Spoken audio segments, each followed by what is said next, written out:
সুস্থ হতেই কম্পাসকে সকলের সামনে নির্দোষ প্রমাণ করল ঋতজা। হ্যাঁ বন্ধুরা, কম্পাস ধারাবাহিকের আগামী পর্বতে আমরা ঠিক এমনটাই দেখতে চলেছি। কম্পাস ধারাবাহিকে দেখা যায় কম্পাসকে খুব দুর্দান্তভাবে ভাসিয়ে দিয়েছে ওই মুক্তি এবং সেনাপতি মিলে। তারা ডিকের বানানো ওই নকল কম্পাস অর্থাৎ যার নাম সাম্বা, তাকে দিয়ে ঋতজার কফিতে বিষ মিশানোর চিত্রটি ভিডিও করে রেখেছে। আর সেটাই সকলের সামনে দেখিয়ে দেয় ওই সেনাপতি। সকলে মিলে কম্পাসকে দোষারোপ করতে থাকে। কেউ ভাবতেও পারে না যে কম্পাস এমন একটা কাজ করতে পারে। তবে কম্পাস নিজে তো বুঝতে পারছে যে আসলে এটা কে।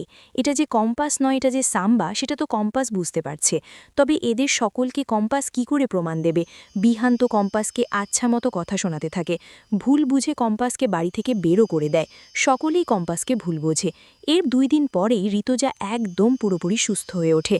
আর সুস্থ হতে সকলের থেকে যখন জানতে পারে যে তার কফিতে অন্য কেউ নয়, কেমিক্যাল মিশিয়েছিল ওই কম্পাস, যা শুনে ঋতজা পুরো হতবাক হয়ে যায়।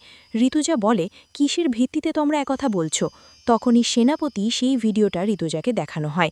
এরপরে ঋতজা কপালে হাত দিয়ে বলে ওঠে, বিহান, তুমি এরকম একটা ভুল কি করে করতে পারলে বেটা? আমি ভাবতে পারছি না।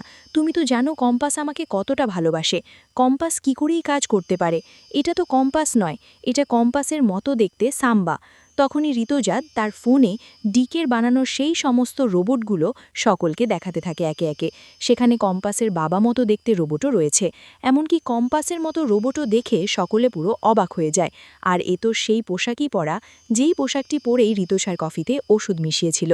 বিহানের ভুল ধারণা একেবারেই ভেঙে যায়। সঙ্গে সকলের ভুল ধারণাই ভেঙে যায়।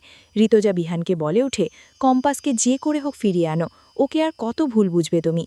তো বন্ধুরা, এবার যদি সত্যি এমনটা হয়, সুস্থ হতে সকলের সামনে কম্পাসকে নির্দোষ প্রমাণ করে দেয় ঋতজা, তাহলে সেটা দেখতে তোমাদের ঠিক কেমন লাগবে অবশ্যই জানিয়ে দাও কমেন্টে তোমাদের মতামতটি। আর চ্যানেলে নতুন হয়ে থাকলে অবশ্যই চ্যানেলটি সাবস্ক্রাইব করতে একদমই ভুলো না।